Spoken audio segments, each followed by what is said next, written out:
Bom dia, queridos amigos. É sempre uma alegria estar aqui dividindo um pouco da mensagem que vem da Palavra de Deus. E vamos avançando em nosso estudo sobre o livro do Apocalipse. As cartas escritas por João às 7 igrejas da Ásia, lá nos capítulos 2 e 3 de Apocalipse, reservam importantes lições para todos nós hoje.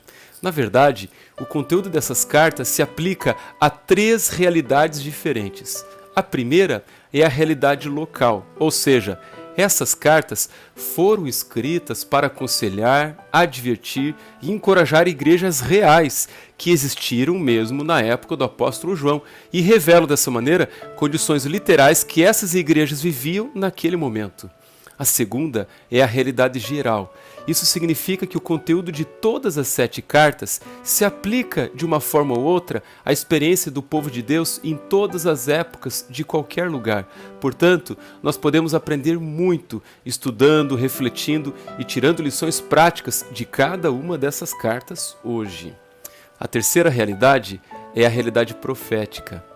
Cada uma dessas cartas revela a condição espiritual do povo de Deus em um determinado período da história, em ordem sequencial.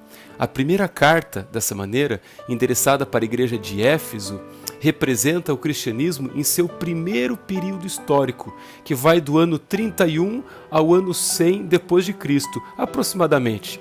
A segunda carta, escrita para Esmirna, aponta para o momento histórico seguinte do povo de Deus, do ano 100 ao ano 313 depois de Cristo, aproximadamente também.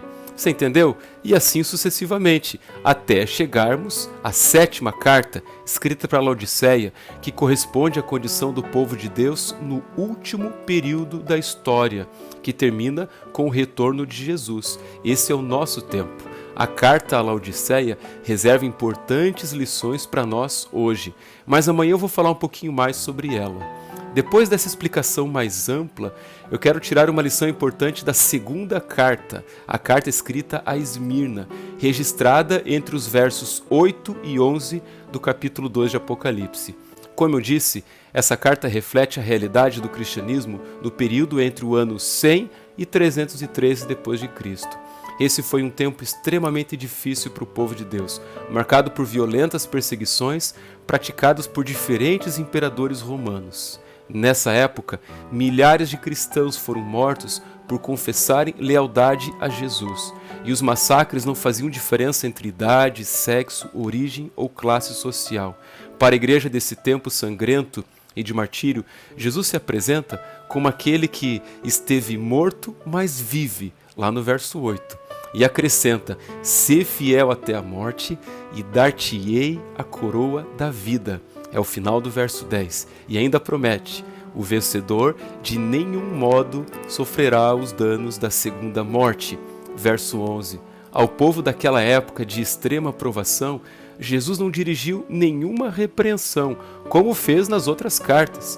Ele apenas disse elogios e palavras de encorajamento, pois em meio à perseguição, perdas materiais e morte, as famílias estavam morrendo.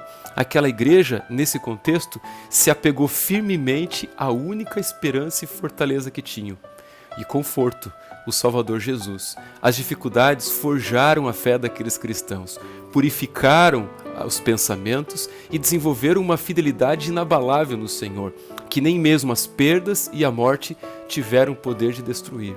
Dentre outras lições, os cristãos de Esmirna nos ensinam uma excelente maneira de encarar as dificuldades. Enxergar as dificuldades como motivo para buscar mais profundamente ao Senhor, para buscar uma vida mais sincera, pura e constante diante de Deus.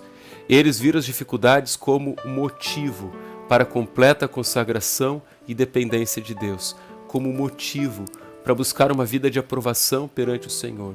As dificuldades que passamos hoje nem de perto podem ser comparadas às que os nossos irmãos enfrentaram naquele tempo, mas a nossa reação hoje frente às dificuldades pode ser idêntica à que eles tiveram. Há de nos aproximarmos ainda mais do nosso Senhor, e que essa seja mesmo a nossa reação.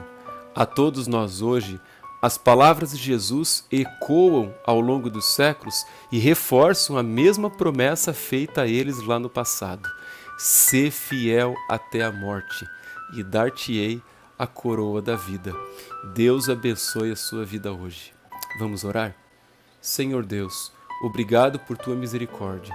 Ajuda a todos nós a desenvolvermos nesses tempos de crise e dificuldade um relacionamento muito mais próximo do Senhor, que busquemos de tua presença todo o conforto, ajuda e mudanças que precisamos. E a mais importante mudança, a mudança de nosso coração, para que tenhamos uma vida aprovada diante do Senhor.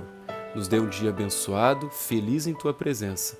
Guarda-nos também, Pai, em meio às dificuldades. Oramos em nome de Jesus. Amém.